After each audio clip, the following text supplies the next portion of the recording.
Gálatas 5, versículos 13 a 21.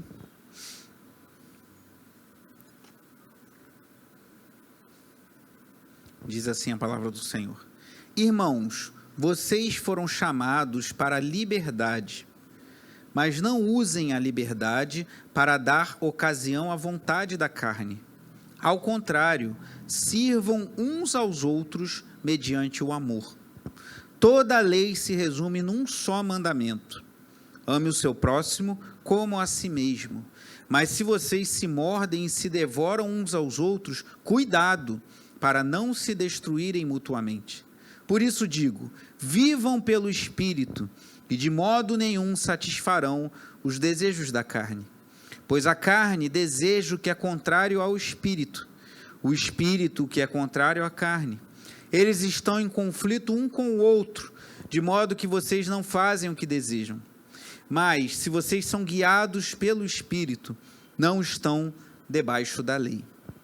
Ora, as obras da carne são manifestas: imoralidade sexual, impureza e libertinagem, idolatria e feitiçaria, ódio, discórdia, ciúmes, ira, egoísmo, dissensões, facções e inveja, embriaguez, orgias e coisas semelhantes. Eu os advirto, como antes já os adverti: aqueles que praticam essas coisas não herdarão o reino de Deus. Oremos. Pai amado e bendito, te agradecemos pela tua palavra, que é santa, que é perfeita, que nos traz esperança, nos traz luz, nos traz paz em meio às lutas e tribulações do dia a dia, mas também nos alerta para vivermos de modo digno do teu evangelho. Senhor, em nome de Jesus, que o teu Espírito Santo possa ministrar aos nossos corações nessa noite, e que o Cristo Jesus seja exaltado em todas as coisas. Seja engrandecido, Deus amado e bendito, nosso Deus e Pai, que o Senhor possa se agradar de nós nessa noite, e que o Senhor possa ministrar profundamente aos nossos corações, no poder do teu Espírito, em nome de Jesus. Amém. Os irmãos podem sentar.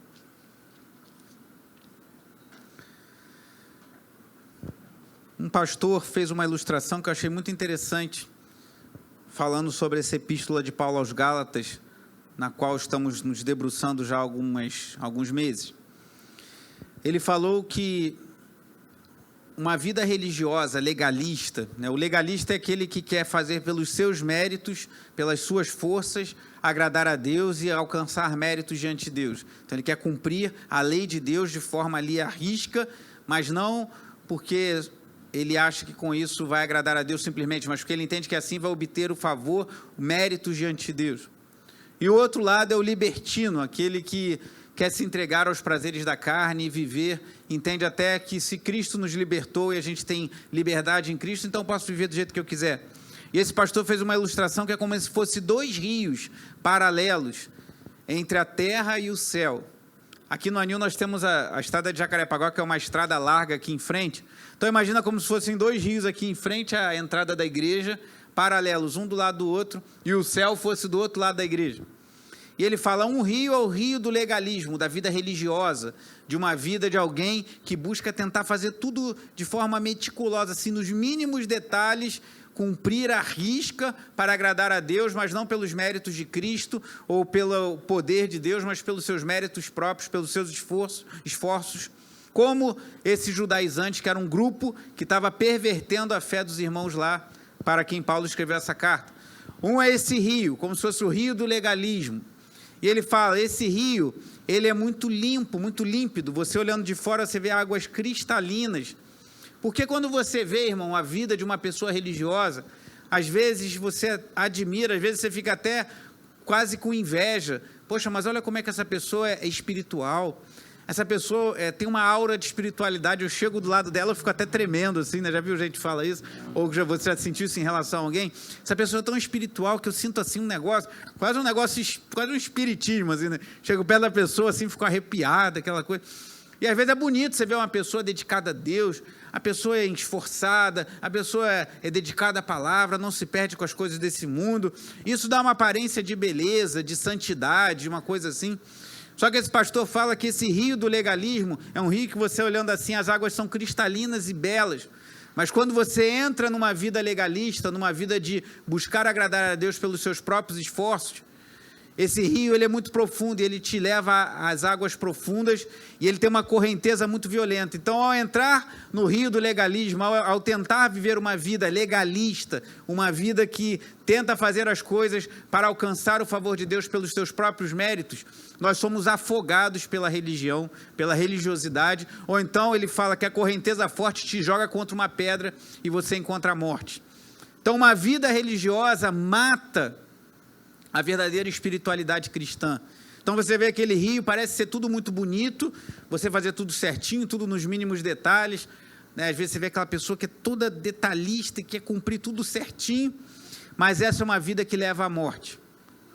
E o outro rio é o rio da imoralidade, da libertinagem, daqueles que falam, não, Deus me ama e eu posso viver do jeito que eu quiser, porque importa que Deus me amou e Deus entregou o seu filho para morrer em meu lugar, então agora eu posso fazer o que for, porque tem até gente que fala, uma vez salvo, salvo para sempre. Nós até cremos nisso, pois cremos que um cristão verdadeiro não perde sua salvação, mas uma vez salvo, salvo para sempre, não significa que a pessoa pode viver de qualquer jeito. Se ela viver de qualquer jeito, significa que possivelmente ela nem sequer foi salva pela primeira vez. Mas alguns entram nesse rio, e esse autor fala, esse rio da imoralidade, da libertinagem, de uma vida promíscua, de você se entregar aos prazeres da carne. Estamos no período de carnaval, né? O nome de carnaval já remete aos prazeres carnais, você se entregar às bebedeiras, se entregar às drogas, se entregar à prostituição. É um rio que as águas são sujas, porque quando você olha a vida de uma pessoa que vive uma vida libertina, isso às vezes te dá até arrepio, você não quer nem chegar perto, se você é uma pessoa que busca agradar a Deus. E quando você entra nesses rios, diz esse autor, as águas te levam tranquilamente e você não sente nada. E você vai ali navegando e você vai sentindo o prazer daquelas águas, porque muitas pessoas que vivem uma vida carnal sentem prazer nessa vida e sentem prazer nas suas bebedeiras, sentem prazer na sua prostituição, sentem prazer nas suas superstições, na sua idolatria. Só que ele fala, essas águas, elas são envenenadas. E a pessoa vai sendo envenenada e ela morre espiritualmente. Mas como chegar ao céu? Se de um lado está a terra e de um lado tem um rio que se você entrar, que é o rio da religiosidade, do legalismo, você morre afogado, ou então você é lançado com violência contra uma pedra e encontra a morte, porque a vida religiosa mata, irmãos. E do outro lado tem um rio sujo, imundo, que não te incomoda numa primeira entrada, você vai vivendo uma vida licenciosa, uma vida de qualquer maneira que não agrada a Deus, e numa primeira instância parece que nada está acontecendo, mas ele te envenena e você morre. Esse autor fala, a única solução é uma ponte que passe por cima desses dois rios, e essa ponte é a cruz de Cristo. A única salvação não é uma vida legalista e religiosa, ou uma vida libertina, mas uma vida baseada na cruz de Cristo, vivida no poder do Espírito Santo. E nesse texto aqui, irmãos, Paulo fala muito sobre isso, sobre a vida no Espírito, que rememorando um pouco do que temos visto nessas pregações sobre Gálatas, que é um tema que eu acho muito importante. Eu estou apaixonado. Ontem eu pregava na freguesia de manhã no congresso de jovens sobre um texto aqui de Gálatas 4, e eu falava para os jovens como eu tenho ficado maravilhado com a riqueza dessa carta, de nos mostrar como a religiosidade ela mata tanto quanto uma vida libertina, e pior, que às vezes você não se dá conta que está morrendo espiritualmente, que você está dentro da igreja, que você vem a todos os cultos, que você participa de uma vida, você busca ter aquela vida toda certinha, mas você não vê que a sua alma está secando, que você está morrendo, quando você acha que está tudo bem. A religiosidade mata. E Paulo trata sobre isso porque os judaizantes queriam que os crentes da Galácia, os irmãos para quem Paulo escreveu essa carta, de certa forma se tornassem cristãos, mas antes de se tornassem cristãos, se tornassem judeus. Que eles fizessem a circuncisão, que eles guardassem dias, alimentos. Então eles queriam que eles voltassem a toda a religiosidade do Antigo Testamento para serem cristãos. E Paulo vê muito firme, mostrando que esse não é o caminho. Mas qual é o caminho então? Se a vida em Cristo não se resolve por uma vida religiosa, nem se entregando aos prazeres da carne, qual é a resposta do apóstolo Paulo para nós? E é o que nós vimos no versículo 16, vivam pelo Espírito e de modo nenhum satisfarão os desejos da carne. Paulo começa a partir desse texto no qual vamos nos debruçar essa noite, a falar ativamente da obra e da ação do Espírito Santo em nossas vidas. O versículo que nós lemos aqui, 13 a 15, eu já falei em pregações anteriores, Diz assim, ó, irmãos, vocês foram chamados para a liberdade. Versículo 13, mas não usem a liberdade para dar ocasião à vontade da carne. Ao contrário, sirvam uns aos outros mediante o amor. Toda a lei se resume num só mandamento: ame o seu próximo como a si mesmo. Mas se vocês se mordem e se devoram uns aos outros, cuidado para não se destruírem mutuamente. Então, Paulo está falando, aqui no capítulo 5, ele condena a vida religiosa, os judaizantes que queriam que os gálatas fossem religiosos, judeus, para se tornarem cristãos, e agora ele condena aqueles que vão para o outro extremo. Então já que eu não posso ser religioso, não adianta ser legalista, eu vou me lançar aos prazeres da carne. Ele falou, não, a liberdade que temos em Cristo é para servirmos uns aos outros. Deixamos de ser escravos do pecado, deixamos de ser escravos do diabo, deixamos de ter a condenação da lei sobre nós e passamos a ser escravos de Cristo e, de certa maneira, escravos uns dos outros, servos uns dos outros. Aqui ainda no capítulo 5, mas no versículo 1, Paulo fala assim, ó, foi para a liberdade que Cristo nos libertou. Portanto, permaneçam firmes e não se deixem submeter novamente a um jugo de escravidão. Em mensagens anteriores eu falei sobre isso. É impressionante, irmãos, porque os gálatas, eles eram idólatras. Era uma cultura celta, igual tem algumas coisas de cultura celta em nossa sociedade, negócio de Wicca, uns negócios assim, né? Eles eram bem daquilo ali, tinham vários deuses, eram idólatras, serviam outros deuses, foram convertidos a Cristo e agora estavam se tornando religiosos, querendo cumprir a lei nos mínimos detalhes. E Paulo fala, você querer viver uma vida religiosa, você está sendo tão escravizado quanto vocês eram quando vocês eram idólatras. Mas não foi para isso, Cristo nos chamou para a verdadeira liberdade. E no capítulo 4, volte um pouquinho ainda nessa introdução ainda um pouco extensa. Paulo diz assim, em Gálatas 4,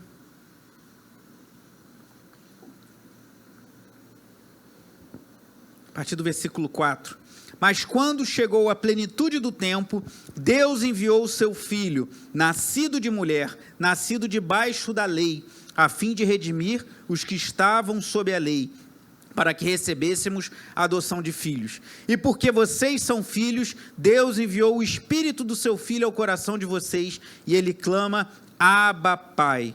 Assim você já não é mais escravo, mas filho, e por ser filho, Deus também o tornou herdeiro. O que Paulo está falando aqui?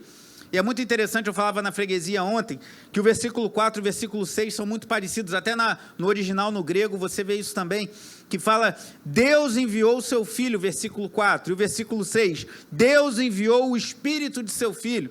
Então, Deus enviou Jesus para nos salvar, e nós cremos que Jesus veio a esse mundo. Daqui a pouco participaremos da ceia, que é um memorial, mas um momento em que cremos que Cristo se faz presente no nosso meio de uma forma especial, celebramos a sua morte e aguardamos o seu retorno. Então, Deus enviou o seu Filho na plenitude do tempo, nascido de mulher, cumprindo a promessa lá de Gênesis 3,15, que o filho da mulher esmagaria a cabeça da serpente, nascido debaixo da lei, porque ele cumpriu toda a lei, diferente de qualquer outro homem, que ninguém é capaz de cumprir toda a lei, somente Cristo não teve pecado, a fim de redimir os que estavam debaixo da lei, para que recebêssemos a adoção de filhos. Então Deus enviou Jesus Cristo, e Jesus Cristo veio, derramou o seu sangue precioso na cruz do Calvário, morreu pelos meus pecados, morreu pelos seus pecados, ressuscitou, venceu a morte, ainda passou alguns dias aqui, depois subiu aos céus, e um dia ele vai voltar. Essa é a nossa esperança. Mas o mesmo Deus que enviou o seu Filho unigênito, o Deus Emanuel, o Deus conosco, para nos comprar, para nos garantir tão grande salvação, ele nos enviou o seu Espírito, o Espírito de Deus, ou aqui fala o Espírito do seu Filho. Então Paulo aqui já nos mostra que para vivermos de forma a agradar a Deus, precisamos viver no Espírito de Deus, andar no Espírito de Deus. E é sobre isso que eu quero falar nessa noite e na próxima mensagem, se Deus assim permitir. Voltando lá a Gálatas 5. Por isso digo, vivam pelo Espírito, e de modo nenhum satisfarão os desejos da carne. Pois a carne deseja o que é contrário ao Espírito, o Espírito que é contrário à carne. Eles estão em conflito um com o outro, de modo que vocês não fazem o que desejam. O que Paulo está dizendo aqui? Há em nosso interior, irmãos, mesmo nós que fomos alcançados por Cristo Jesus, mesmo nós que fomos justificados por Jesus, cremos na obra de Cristo, a Bíblia fala que somos salvos pela fé. Aqui mesmo no capítulo 3, eu vou ler apenas, você não precisa ler, capítulo 3, versículo 26 de Gálatas, fala assim: todos vocês são filhos de Deus, mediante a fé em Cristo Jesus. Então, o que ele está falando? Porque temos fé em Cristo, porque depositamos nossa confiança em Cristo, porque confessamos que Cristo é nosso Senhor, porque cremos em nosso coração que Deus o ressuscitou dentre os mortos, como diz lá em Romanos 10, nós somos salvos e assim passamos a ser filhos de Deus. Então, nós cremos em Jesus, nós confiamos em Jesus, e agora o Espírito Santo habita em nós. Mas ainda assim, mesmo regenerados, mesmo comprados por Cristo, há um conflito em nosso interior, irmãos. Porque nós conhecemos a palavra de Deus, nós sabemos o que Deus deseja para nós, mas por vezes o velho homem parece que quer se levantar e nos levar de volta para uma vida distante de Deus. Talvez você pense, mas eu achei que eu estou no início, talvez você... Pessoas, especialmente no início da caminhada cristã, por vezes pensam assim, não, mas eu estou no início da caminhada, por isso que às vezes eu sinto uma tentação em relação a alguma coisa que eu vi no passado, ou sinto uma tentação em relação a alguma coisa específica, tem algo, ou fico muito irado, ou sinto inveja, ou sinto ciúmes, ou sinto uma tentação de ordem sexual, mas quando eu tiver mais tempo na igreja, tudo isso vai passar. Em alguma medida passa, irmãos, e nós devemos crescer e amadurecer no Senhor, mas enquanto estivermos nessa carne mortal, nós sofreremos tentações. Não é à toa que quando o Senhor Jesus nos ensina a orar, Ele fala, perdoa as nossas dívidas, assim como temos perdoado aos nossos devedores. Então, já prevendo que teremos que pedir perdão a Deus, porque teríamos dívidas para com Deus. E não nos deixes cair em tentação. Se ao nos convertermos, irmãos, tornássemos santos perfeitos, como seremos um dia na glória dos céus, ou nos novos céus e na nova terra, se fosse assim, irmãos, por que Jesus nos ensinaria a orar, não nos deixe cair em tentação, não haveria tentação para nós? Mas Ele nos ensina a orar, não nos deixe cair em tentação, porque nós somos suscetíveis às tentações e por vezes até de cair em pecado. E a carne representa essa tendência natural, essa nossa natureza pecaminosa. O apóstolo Paulo fala isso também num outro texto, que é um texto muito debatido pelos estudiosos, mas um texto muito interessante. Volte comigo na sua Bíblia para Romanos, capítulo 7.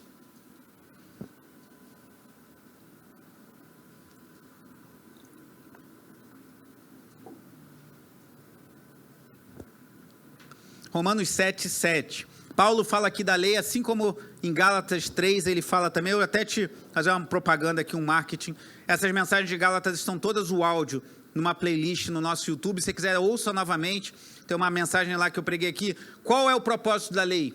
E Paulo fala de forma muito semelhante ao que nós vamos ver aqui em Romanos 7, 7. E seguinte, que diremos então, Romanos 7, 7? A lei é pecado? De maneira nenhuma.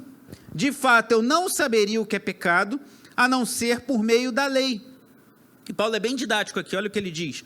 Pois, na realidade, eu não saberia o que é cobiça, se a lei não dissesse, não cobiçarás. Mas o pecado, aproveitando a oportunidade dada pelo mandamento, produziu em mim todo tipo de desejo cobiçoso.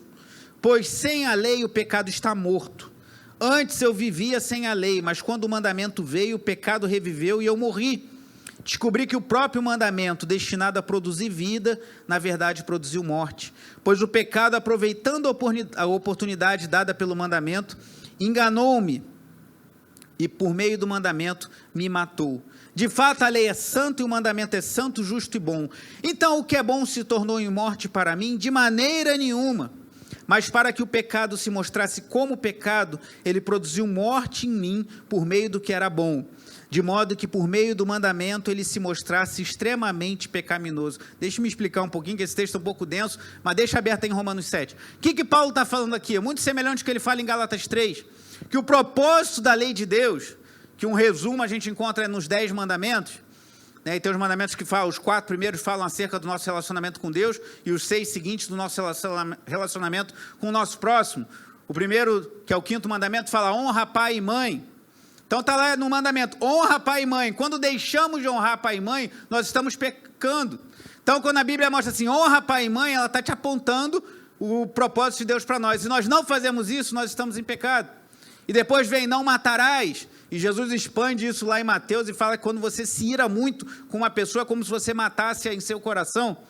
É aquela história, já viu alguém falar para você, fulano morreu para mim, mas a pessoa não morreu, mas ela tem tanto ódio que ela pensa que é como se já tivesse morrido. Então, no seu coração, ela matou, ela só não matou porque ela não pôde, ou ela até pôde, mas ela ia ser presa, ou ia ter uma consequência, então ela não matou. Mas se ela pudesse, bem que ela esganava o sujeito. Então, feriu o mandamento, não matarás, não adulterarás. Jesus expandiu isso também e colocou quando um homem olha com desejo impuro para uma mulher, e podemos trazer isso para a mulher também, no seu coração já adulterou, não furtarás, não darás falso testemunho, não cobiçarás. Então os mandamentos, eles expõem o nosso pecado e mostram que a gente não tem condições de agradar a Deus por nós mesmos. Por quê? Porque nós precisamos de um Salvador, irmãos. Então o que Paulo está falando aqui, a lei é ruim? Não, a lei é santa, justa e boa, mas ela serve para botar bem escrachado que somos pecadores, falhos e carecemos de Cristo para nos resgatar. E ele continua no versículo 14, e essa parte é muito controversa, que alguns já acham que Paulo está falando dele como judeu antes da conversão, outros falam que ele falando dele já como crente, o que eu creio, que ele aqui está falando como um cristão que vive esse conflito, que aparece em Gálatas também, outros creem que ele está falando em terceira pessoa, mas vamos lá, versículo 14, sabemos que a lei é espiritual, eu contudo não o sou, pois fui vendido como escravo ao pecado. Não entendo o que faço, pois não faço o que desejo, mas o que odeio. E se faço o que não desejo, admito que a lei é boa. Nesse caso, não sou mais eu quem o faz, mas o pecado que habita em mim. Sei que nada de bom habita em mim, isto é, em minha carne, porque tenho o desejo de fazer o que é bom, mas não consigo realizá-lo. Pois o que faço não é o bem que desejo, mas o mal que não quero fazer, esse eu continuo fazendo. Ora, se faço o que não quero, já não sou eu quem o faz, mas o pecado que habita em mim. Deixa aberto aí e deixe-me falar mais um pouco. Alguns entendem que Paulo está falando aqui dele antes da conversão, mas eu creio, assim como alguns autores em quem eu me baseei para falar isso, que aqui Paulo está falando da sua experiência como cristão. Nós conhecemos a lei de Deus, por isso que a gente tem que conhecer o Antigo Testamento, conhecer a lei de Deus e mesmo o Novo. Nós sabemos o que Deus requer de nós sabemos o que é certo, isso está na nossa mente, mas por vezes a gente é tentado como se fosse uma força, alguma coisa que nos empurra para o pecado. E Paulo está falando, eu sei que o certo é fazer o que Deus quer, mas tem hora que eu sou impulsionado para o pecado. E como Paulo resolve isso, irmãos? Nós vamos continuar em Romanos, vamos voltar lá para Gálatas, mas antes, capítulo 8, versículo 1. Portanto, vamos ler o final do 7, 24, 25 e o início do 1. Miserável homem que eu sou, quem me libertará do corpo sujeito a esta morte? Graças a Deus por Jesus Cristo nosso Senhor, de modo que com a mente eu próprio sou escravo da lei de Deus, mas com a carne da lei do pecado. Portanto, um texto muito conhecido, agora já não há condenação para os que estão em Cristo Jesus, porque por meio de Cristo Jesus, a lei do Espírito da vida me libertou da lei do pecado e da morte. Porque aquilo que a lei fora incapaz de fazer por estar enfraquecida pela carne, Deus o fez, enviando o seu próprio Filho, à semelhança do homem pecador, como oferta pelo pecado, e assim condenou o pecado na carne, a fim de que as justas exigências da lei fossem plenamente satisfeitas em nós, que não vivemos segundo a carne, mas segundo o Espírito. Então Paulo aqui faz uma argumentação muito parecida com o que ele faz lá em Gálatas, no texto que estamos lendo. Ele fala o seguinte, a lei mostrou que eu sou pecador, a lei de Deus mostra que eu sei o certo a fazer, mas por vezes eu sou tentado a fazer o errado, mas graças a Deus por Jesus Cristo que me salva, graças a Deus por Jesus Cristo que se fez carne e se entregou em meu lugar e morreu em meu lugar, e agora as justas exigências da lei, que a lei de Deus é justa, o que Deus exige de nós é justo, não há traço de injustiça, não há traço de nada errado, nem no caráter de Deus, nem na palavra de Deus, é tudo justo, é tudo santo, é tudo perfeito. E agora as justas exigências são plenamente satisfeitas por meio de Cristo, que morreu por mim na cruz do Calvário. Pessoas às vezes têm dificuldade em perdoar um ao outro. E às vezes é difícil, irmãos, porque pessoas às vezes nos ofendem, fazem coisas que nos entristecem muito o coração. Se você tem essa dificuldade, peça ao Espírito Santo para te capacitar para perdoar. Peça ao Espírito Santo para te capacitar a liberar perdão em relação a seja qual for a pessoa de quem você ainda carrega um fardo de mágoa sobre suas costas.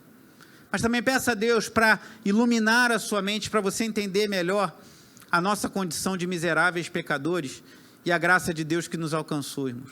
E quando entendemos a nossa condição e o perdão que nos alcançou em Cristo, isso nos ajuda muito também a perdoar o outro que é pecador igual a nós e carente do perdão de Deus, como nós somos também. Então, Paulo responde aqui essa coisa complicada da lei, mas que mostra o nosso pecado, falando que devemos viver não segundo a carne, mas segundo o Espírito. E aí voltamos lá a Gálatas 5. O texto tão conhecido: vivam pelo Espírito, de modo nenhum satisfarão os desejos da carne. Então, Paulo está nos falando, há uma vida, irmãos, que é uma vida que não é essa vida libertina.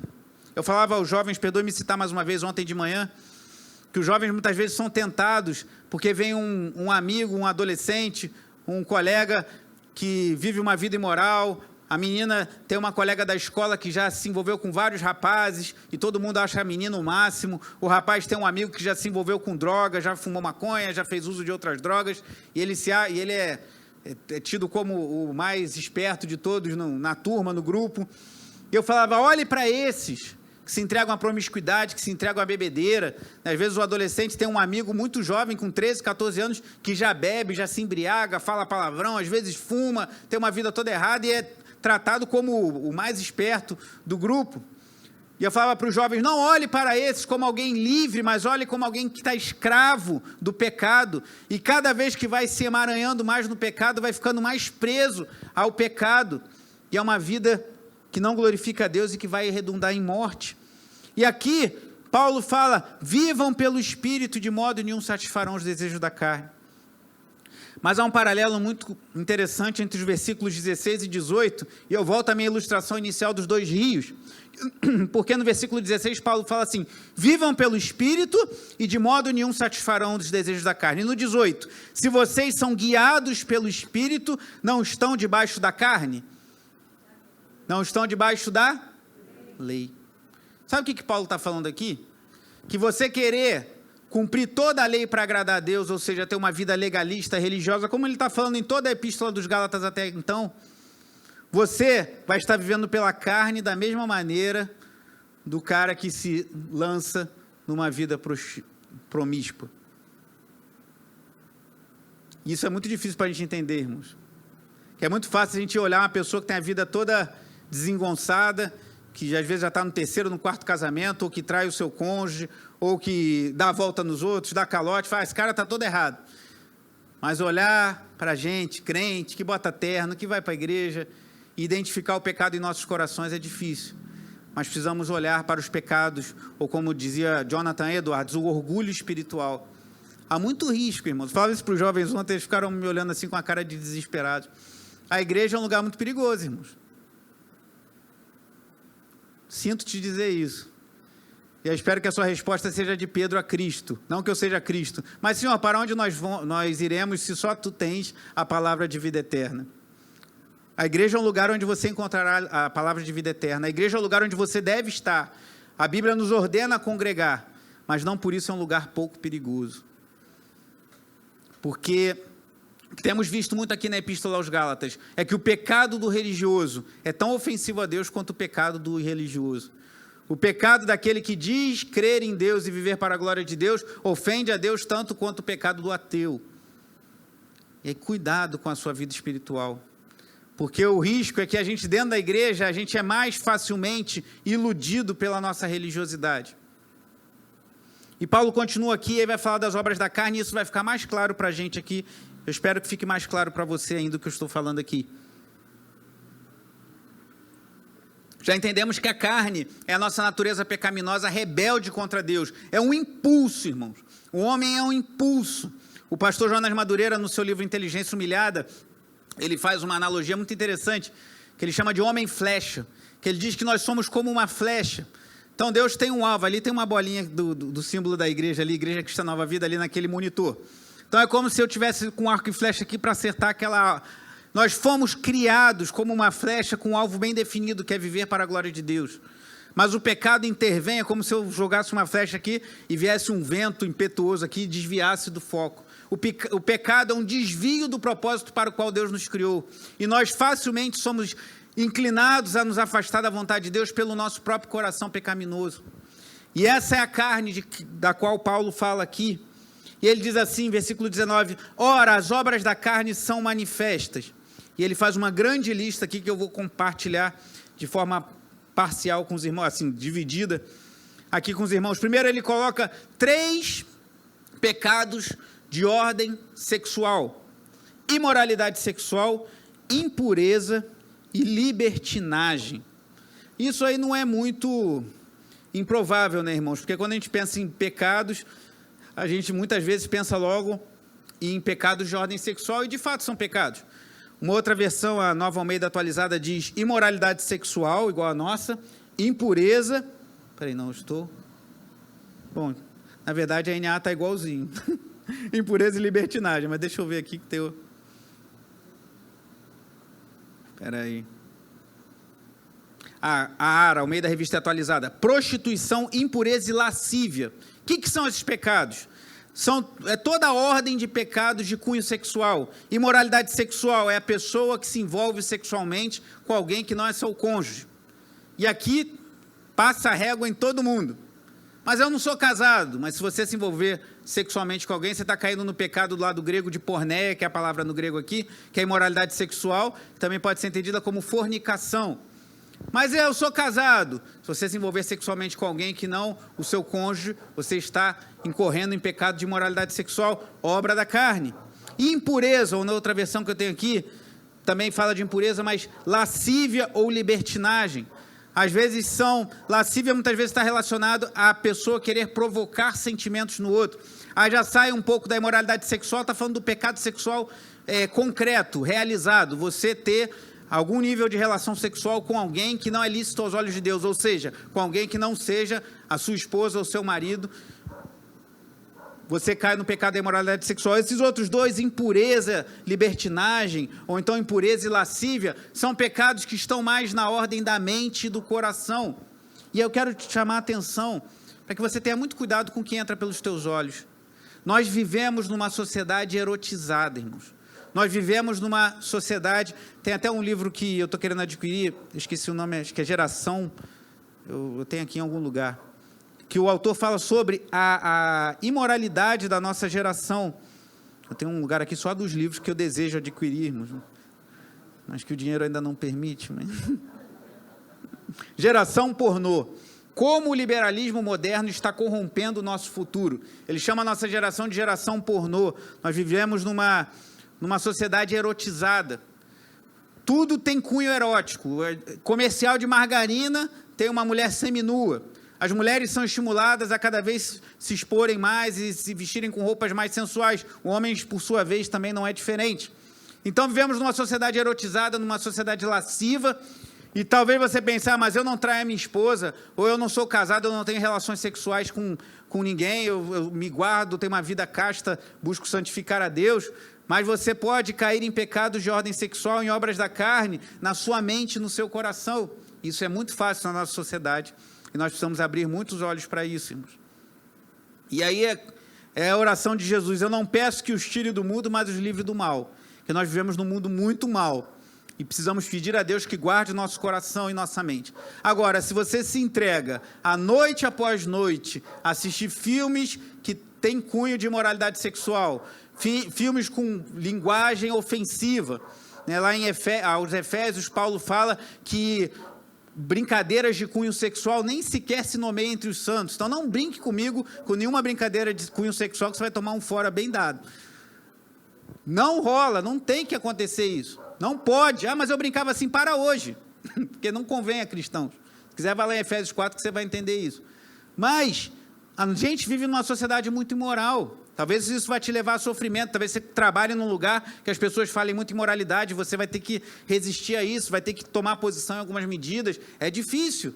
Mas o que a palavra de Deus nos mostra é que toda essa ordem de pecados sexuais são obras da carne, seja cumprindo literalmente um ato sexual com uma pessoa que não é o seu cônjuge, seja pensando, dando vazão a sentimentos sexuais como impureza e lascívia. Então, já começa aqui com o mais esperado. Se eu perguntasse para vocês assim, ó, não olha para a Bíblia agora não, quais são os primeiros pecados das obras da carne que você acha que Paulo vai mostrar? Eu acredito que a maioria, se não todos, ia falar pecados sexuais. Porque realmente os pecados sexuais, eles são ofensivos a Deus, mas não são somente eles. Versículo 20. Idolatria e feitiçaria, só até aí.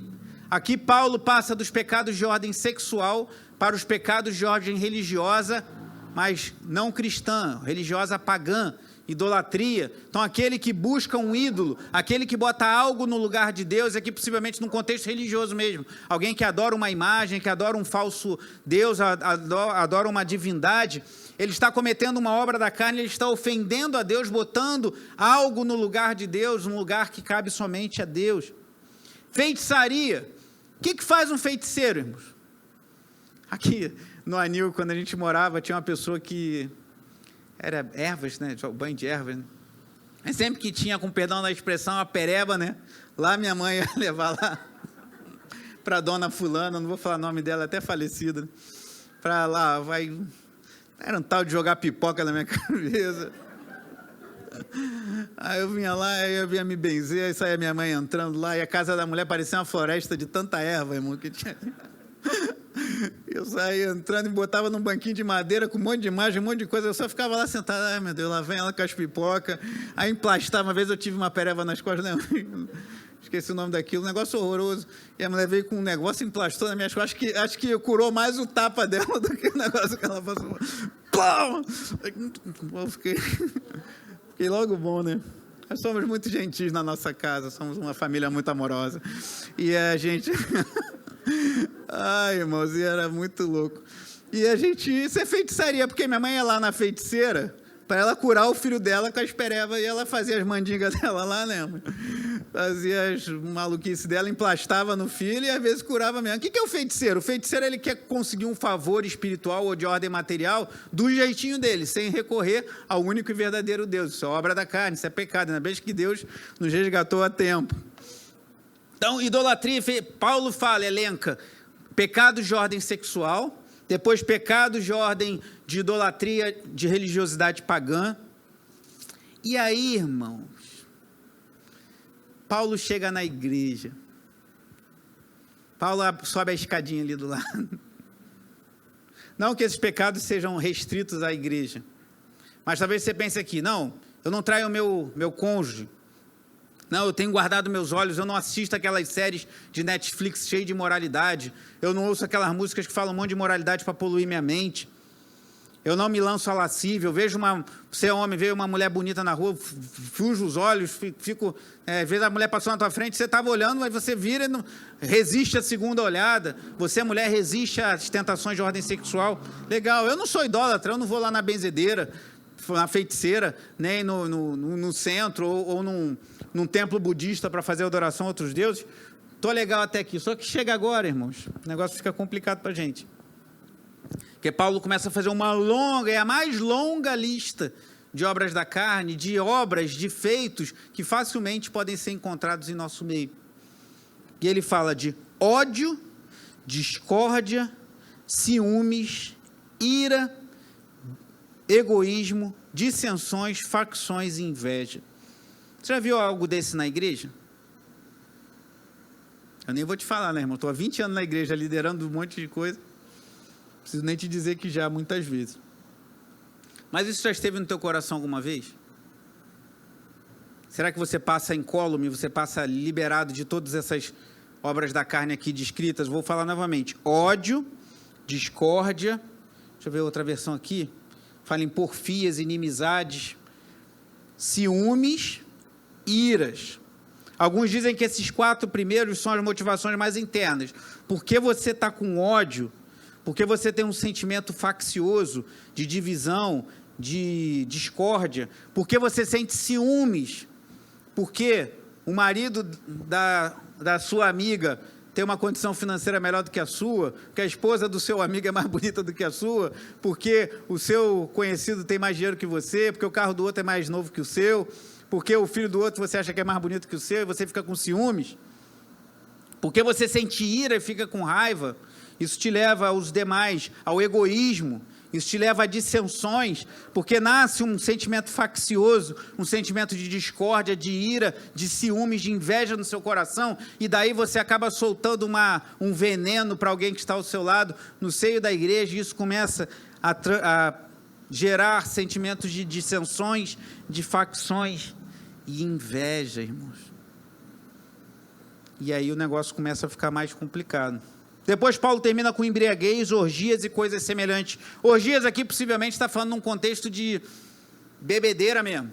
O pessoal encher a cara, e pode ser com orgias de cunho sexual ou não. Mas na época, na cultura tanto grega quanto romana, era muito comum festas regadas a bebida, embriaguez e sexo livre. Então, quando ele fala de orgias e embriaguez, tem esse contexto muito próximo à nossa realidade no Rio de Janeiro, né? Quantas festas estão acontecendo hoje, que é domingo de carnaval, embora esse ano não tenha carnaval oficialmente, mas você sabe que tem muita festa acontecendo em muitos lugares ocultados aí, e regadas a bebida, regados a embriaguez, a orgias e coisas semelhantes, tudo obra da carne. Mas eu queria apontar para esse miolo aqui. Até porque, irmãos, até eu creio que por uma questão cultural, nós temos o hábito de colocar o pecado sexual como algo muito grave. Então, se você conhece alguém que trai a esposa, se você conhece alguém que cede à pornografia, essa pessoa está vivendo um pecadão. Agora, se a pessoa tem ódio no coração, se ela tem ira, se ela é egoísta, se ela tem ciúme, se ela provoca discórdia, se ela provoca dissensões, facções, se ela inveja o outro, isso é um pecado, mas não é tão punk assim, né, como um cara que é viciado em pornografia. Será? Certo que as consequências, uma vez um pastor falou para mim algo interessante, que Deus muitas vezes perdoa o pecado, mas não interrompe a roda das consequências. Por exemplo, um dos pecados mais tristes que eu vejo na nossa sociedade, fomentados na nossa sociedade, é o pecado da homossexualidade.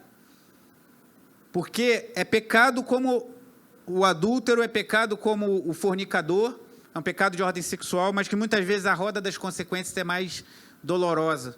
Muitas vezes pessoas se arrependem, entendem que a vida homossexual é uma vida que desagrada a Deus e querem voltar, mas a restauração desse coração, por vezes é muito... Não estou falando que é um pecado maior, só estou falando que as consequências da restauração às vezes é muito dolorosa para pessoas que vivenciaram a prática homossexual.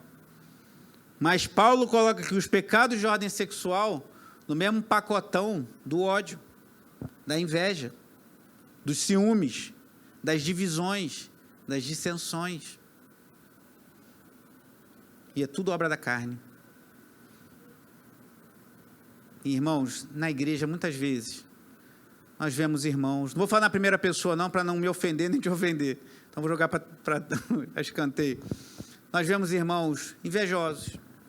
Nós vemos irmãos ciumentos. Nós vemos irmãos iracundos, irados. Nós vemos irmãos egoístas.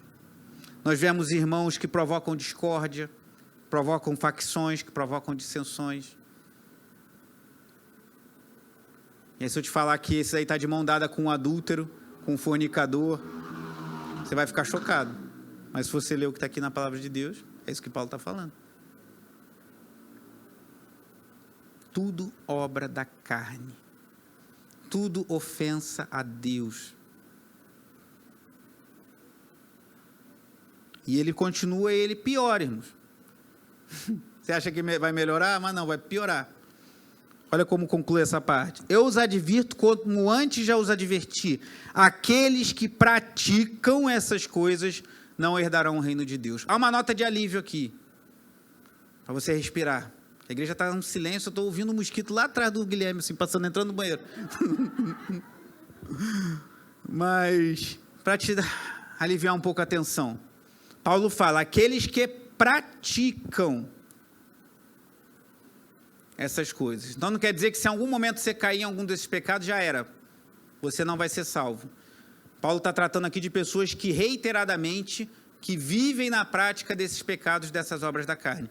Ufa, não alivia muito não, porque a consequência é muito grave. Não herdarão o reino de Deus. Se você esteve aqui pela manhã ou acompanhou pela internet, eu preguei sobre Mateus 25, a terceira parte, que fala do grande julgamento, e ali Jesus chega para os que estão à sua esquerda e fala, malditos, envia-os para o inferno e fala: tive fome, não me deste comer, tive sede, não me deste beber, estive enfermo e não me visitaste, preso, nu não me vestiste, estrangeiro não me acolheste.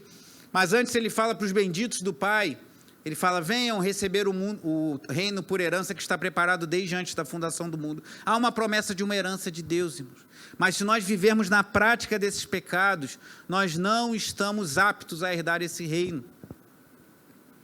Então, se você olhava para alguém em pecado sexual e olhava como o pior dos pecadores, mas você nutre no seu coração ódio por uma pessoa, você nutre no seu coração ira e você não se controla. Ah, mas eu sou assim mesmo, minha esposa já me conhece, meus filhos já me conhecem, eu sou meio irado mesmo e é meu jeito. Tá bom. Se você é egoísta, se você é ciumento, se você provoca facções, se você tem inveja do próximo, e você pratica isso, não é alguma invejazinha que veio ao seu coração quando você soube de uma notícia, ao invés de se alegrar com os que se alegram, você chorou com os que se alegram. Mas se isso é uma coisa que permanece no seu coração, abre os seus olhos. Volte-se para Deus enquanto é tempo. Porque ainda dá tempo. Mas uma hora a porta vai se fechar. Uma hora não vai ter mais chance. E você não vai poder dizer que não foi avisado, nem eu. Mas Deus é amor, irmãos. E Deus nos avisa porque Ele nos ama. Porque aqueles que praticam essas coisas não herdarão o reino de Deus. Mas qual é o caminho? Que Paulo falou no início: vivam pelo Espírito, dependa do Espírito Santo, creia que o mesmo Deus que enviou o seu Filho para morrer em nosso lugar, é o mesmo Deus que enviou o seu Espírito que habita em nós e nos capacita a viver para a glória de Deus. Eu reconheço isso tudo, eu estou errado, eu não perdoei, eu tenho ódio de alguém, eu tenho ira, eu tenho ciúmes, eu tenho inveja, eu reconheço isso tudo. O que eu faço?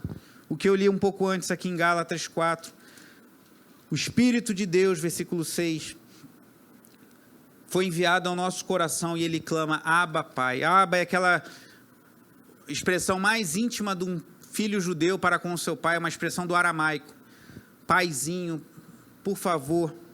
Então clame a Deus essa noite: Senhor, eu reconheço, a tua palavra é infalível. Aquele que traz a tua palavra é falível, mas a tua palavra é infalível. E a tua palavra fala que não herdarão o reino de Deus aqueles que vivem na prática das obras da carne. Tem alguma coisa aqui que foi lá no fundo do meu coração, tem alguma coisa que impactou a minha alma, e eu preciso me libertar disso, que eu quero ser herdeiro do reino de Deus. Eu não quero estar na igreja e ser a pessoa mais arrumada, mais limpa, mais cheirosa. Você pode vir arrumado, limpo, cheiroso para a igreja, nenhum problema. Mas que mergulhou no rio da religiosidade e foi afogado, e foi lançado contra as pedras. E de repente você está ali morrendo afogado e olha para o cara do lado que está naquela água suja da imoralidade e ainda critica ele, mas ele vai morrer também. O único caminho é nos voltarmos para Cristo no poder do Espírito Santo. E Ele nos oferece isso essa noite mais uma vez. Feche seus olhos.